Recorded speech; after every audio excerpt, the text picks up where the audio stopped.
Pendidikan kemana? Ketika informasi dan ilmu pengetahuan semakin mudah diakses, juga pegawai ekonomi kian bertumbuh positif, maka akan muncul pula peluang-peluang kebangkitan sektor pendidikan di seluruh dunia.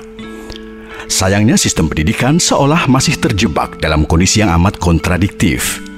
Institusi yang punya potensi berdampak terbesar untuk masa depan justru yang paling nyaman larut dalam ide-ide masa lalu. Sistem pendidikan kita pada porsi tertentu memang telah mengantarkan dunia ke era modern saat ini. Kenyataan pahitnya, dunia pendidikan kini juga seolah menggerus kreativitas, energi, motivasi, dan bakat manusia. Sebuah warisan paradigma yang perlu beranjak dari zona nyamannya. Yang berhasil diterapkan di masa lalu mungkin tidak lagi manjur di masa depan, dan kita tidak sedang bersiap mengantisipasi datangnya krisis tersebut, sebab krisis telah berlangsung saat ini. Cara kita mengajar sekarang akan menentukan bagaimana cara hidup kita dalam 5 hingga 10 tahun ke depan. Kita pun ketahui bersama bahwa di masa depan kebutuhan hidup tiap orang tidak lagi sama, bahkan akan sangat berbeda dengan apa yang kita ajarkan saat ini. Ketika kita meninggalkan zaman industri, dunia telah berubah beserta mentalitas kita. Sedikit demi sedikit membangunkan kesadaran bersama atas keterbatasan model reduksionis. Kita mulai merasakan ada sesuatu yang salah dalam arus mainstream sistem pendidikan. Sistem pendidikan kita saat ini sebenarnya dirancang pada era industri, di mana pabrik-pabrik membutuhkan pekerja untuk menjalankan mesin. Saat itu sekolah masih sangat terkait dengan penyeragaman untuk kebutuhan produksi massal. Nilai-nilai era industri bisa terlihat, misalnya ketika kita membagi anak didik berdasarkan kelas-kelas dan angkatan, mengatur mereka dengan isyarat bunyi lonceng. Sistem tersebut sangat bertolak belakang dengan kebutuhan kita saat ini.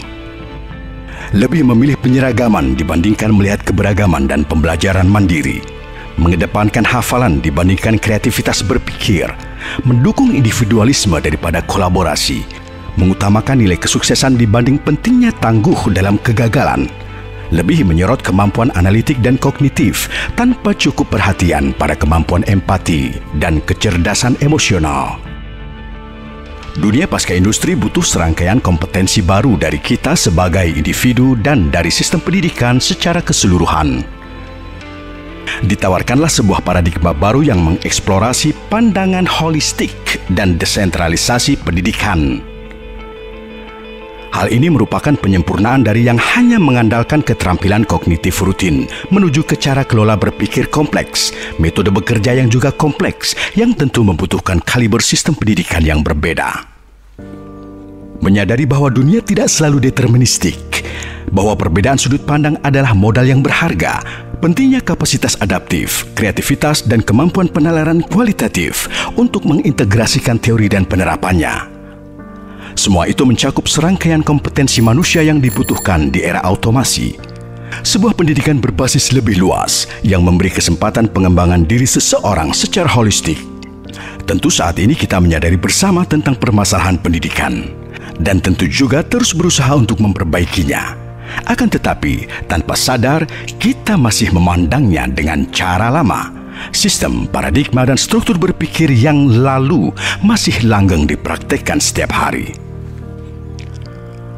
Closed open systems. Sistem pendidikan kita berkembang sedemikian rupa untuk menjadi semakin terpusat. Yang disebut pendidikan adalah apa yang terjadi di dalam kotak ruang akademik, sekolah, universitas, perpustakaan, dan semacamnya. Kita memusatkan lokasi terjadinya proses penyampaian pendidikan. Pendekatan seperti itu memang cocok diterapkan di era kelangkaan informasi. Kenyataannya, saat ini kita punya sumber daya yang bebas diakses dan dipelajari oleh banyak orang. Akan tetapi dengan sistem pendidikan yang tertutup, kita tentu akan sulit memaksimalkan potensi itu secara efektif. Kita tidak menganggap itu semua sebagai sumber daya ilmu, karena berada di luar kotak ruang pendidikan. Yang kita butuhkan justru menciptakan sistem yang terbuka, sehingga siswa dapat mengakses potensialitas informasi yang begitu melimpah secara lebih terstruktur, kontekstual, dan lebih disesuaikan secara personal. Pendekatan open system pada pendidikan menghasilkan ekosistem yang tujuannya lebih inklusif, terbuka untuk semua orang, juga menampung seluruh dimensi pembelajaran. Pergeseran ini selain berdampak pada struktur sistem pendidikan, juga pada semua konten dan pengalaman belajarnya. Pendekatan open system berarti beranjak dari kecenderungan unidimensional ke yang lebih multidimensional. Dunia telah berubah. Yang benar-benar dibutuhkan bukan lagi kecerdasan sempit satu dimensi, melainkan serangkaian kompetensi holistik. Untuk mewujudkan hal itu dibutuhkan sistem pendidikan yang lebih cair dan adaptif. Berbasis pembelajar. Birokrasi pendidikan membutuhkan mekanisme standarisasi agar bisa menjalankan proses pendidikannya dengan skala yang besar. Agar sistem tersebut efektif, dibutuhkan sistem komunikasi dari satu ke banyak, satu guru, banyak murid. Di sini siswa-siswi harus cocok dan sesuai dengan standar yang diterapkan, termasuk kesesuaian dengan cara ajar, proses, dan sistem dalam institusinya. Model ini tidak didesain untuk pembelajaran individu, akan tetapi lebih fokus pada sistem dan pengajarannya. Ini menciptakan pendekatan top-down, di mana siswa hanya sekadar perlu patuh pada sistem, meredam individualitas dan keragaman mereka dan menjadikan hanya satu cara yang benar, hanya satu jawaban yang benar, satu model siswa ideal. Asumsinya adalah bahwa semua sama atau bahkan semua harus sama. Anak-anak memiliki hasrat yang besar untuk belajar, tetapi hal ini tampaknya mulai menghilang ketika kita mulai menyekolahkan mereka. Ketika kita memasukkan mereka di gedung yang dirancang untuk tujuan itu, membagi mereka berdasarkan peringkat, lalu mulai menjejalkan informasi yang belum tentu sesuai dengan minatnya. Premis utama dari pendekatan itu adalah bahwa kita merasa yang paling tahu atas apa yang mesti dipelajari anak didik. Itulah sebabnya kita membuat sistem pendidikan seperti yang telah kita lakukan hingga hari ini, berusaha mencetak siswa ideal. Jika kita berani untuk mulai mengedepankan pengalaman belajar individu dan mata pelajaran sesuai minat yang membuat mereka bergerak maju, maka kita akan mulai melihat bahwa menumbuhkan generasi baru jauh lebih efektif daripada mati-matian berusaha mencetaknya. Pada dasarnya ini merupakan pergeseran model top-down menuju bottom-up yang lebih fokus pada proses belajar individu. Dalam model berbasis pembelajar, pembelajaran didorong oleh aspirasi personal, tujuan, dan hal-hal yang mereka minati, dibandingkan dengan hanya mengkerdilkan keberagaman melalui berbagai kontrol dan mematikan semangat belajar. Fokus utamanya adalah mencoba menyalakan dan menstimulasi kembali keingintahuan subjektif individu dan memfasilitasi proses belajarnya. Objektif subjektif. Sistem kita secara implisit bersifat objektif, didasarkan pada konsepsi modern bahwa individu sejatinya adalah makhluk rasional. Fokusnya pada pengetahuan objektif dan bukan subjektif learning, sehingga penekanannya pada pengajaran dan menghafal informasi, bukan pengembangan diri. Kita perlu membangun sistem pendidikan yang menempatkan individu dan pengalaman belajar mereka sebagai titik fokusnya. Kuncinya adalah mengubah arah sistemnya dari yang sebelumnya konten statis dan seragam, di mana pembelajar harus masuk, menyesuaikan diri ke dalamnya, menjadi sistem yang membawa ilmu ke dalam subjektivitas pembelajar beserta keunikan pengalaman cara belajarnya. Paradigma reduksionis berdasar pada narasi tentang adanya dunia objektif dan dapat diketahui, di mana terdapat hanya satu jawaban yang benar dan satu cara yang benar untuk melihat bagaimana dunia bekerja. Efek samping pendidikan dalam paradigma tersebut adalah pendidikan hanyalah transfer pengetahuan kepada siswa, dan bagi mereka untuk mempelajari tanpa mempertanyakannya lagi. Bagaimana inovasi bisa lahir dari generasi yang tidak terbiasa untuk mempertanyakan? Hakikatnya belajar adalah proses subjektif individu. Proses belajar ini tak bisa lepas dari sifat-sifat unik berbeda yang dimiliki oleh masing-masing individu. Perlu ditilik ulang kenapa kita justru mengambil pandangan objektif pada pendidikan. Di level konten pendidikan, Kita bisa melihatnya dengan jelas karena sekolah hanya sedikit memberi ruang pada diri subjektif siswa untuk fokus pada hal-hal objektif seperti matematika, teknik, bahasa, dan sains. Ini pertanyaan tentang ketepatan keseimbangan. Dengan berfokus pada dimensi objektif untuk mengajar, pada akhirnya kita justru menghilangkan esensi terpenting dari proses pendidikan itu sendiri, yaitu memupuk kemampuan individu untuk terus belajar, beradaptasi, dan berinovasi, di mana kualitas itu berasal dari dimensi subjektif atas pendidikan.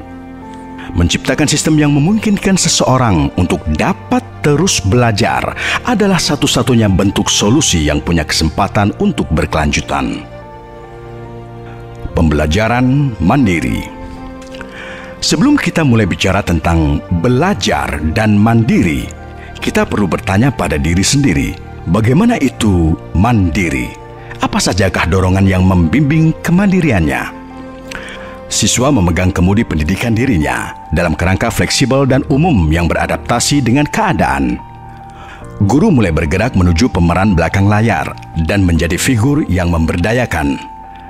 Pendidikan yang didorong rasa ingin tahu adalah metode yang meletakkan pembelajar di kursi kemudi, memungkinkan mereka punya kontrol tujuan dan proses belajarnya, sehingga dapat memilih tujuan dan menarik apa saja sumber daya belajar yang diperlukan. Peralihan paradigma dari pendidikan objektif ke yang berbasis pembelajar juga menyiratkan perpindahan dari model pengujian terstandar. Ketika kita mulai jenuh dengan ide bahwa hanya ada satu jawaban tunggal, satu model murid ideal, satu jalan yang benar, maka kita mulai bisa melihat bahwa tidak masuk akal untuk mengetes semua orang dan meranking mereka dalam satu kriteria. Tes terstandar mengukur seberapa sesuai dan patuh seseorang tersebut kepada sistem. Padahal yang kita butuhkan untuk menumbuhkan inovator adalah sebaliknya. Kita tidak mau mereka malah terpenjara pada tubuh pengetahuan yang terstandar. Hal tersebut sudah puluhan kali jauh lebih baik dilakukan oleh komputer. Kita perlu menilai mereka berdasarkan keunikan masing-masing pada kemampuan proses belajar mereka masing-masing. Kita tidak akan mencapai sistem berbasis pembelajar tanpa mengubah lokus ke individu-individu dan membangun sistem di sekeliling mereka. Fokus primer dari pendidikan di era otomasi seharusnya tentang bagaimana membuat seseorang untuk lebih manusiawi. Artinya kita perlu mengatur ulang sistem sehingga lebih berfokus pada pengalaman subjektif individual daripada hanya berupa objektivitas sistem pendidikan. Sistem informal. Di bawah pengaruh sistem sosioekonomi modern, pendidikan telah menjadi model industri yang serupa dengan industri lain, tunduk pada rasionalisasi dan standarisasi yang sama. Kita cenderung berpikir bahwa pendidikan adalah model linear yang dipersempit hanya pada bagaimana nanti mereka ditempatkan di lingkungan kerja. Dengan hanya fokus pada lembaga formal dan proses-prosesnya, sistem pendidikan kita sekarang mungkin telah menganaktirikan proses besar bernama laku belajar. Hasilnya adalah meremehkan bermacam-macamnya cara untuk memahami sesuatu, bahkan kemudian disimplifikasi menjadi satu cara untuk mengukur pengetahuan. Ada satu pertanyaan mendasar terkait sistem pendidikan kita sekarang. Apakah mendukung proses belajar atau malah menghambatnya? Jawabannya tidak akan mudah ketika kita melibatkan semua bentuk pembelajaran, termasuk yang tidak diperhitungkan dan kemudian terpinggirkan. Kita banyak menghabiskan waktu untuk fokus pada pendidikan formal, di mana justru sebagian besar orang belajar pada konteks informal. Semua uang habis untuk pelatihan-pelatihan formal ketika yang sebenarnya diperlukan adalah sistem yang mendorong sumber daya tersebut keluar menuju domain informal. Lautan konten pendidikan makin meluas setiap hari, dan kita butuh model yang dapat memanfaatkan semua konten yang kini banyak dibuat, baik oleh media dan penggunanya. Dulu kita punya problem dalam mengukur pembelajaran informal, akan tetapi dengan adanya teknologi informasi, hal tersebut dapat diatasi. kita sudah bisa mengukur dan melacak bagaimana pembelajaran berlangsung. Maka membangun sistem yang dapat mengintegrasikan pembelajaran formal dan informal adalah hal yang mungkin untuk diwujudkan.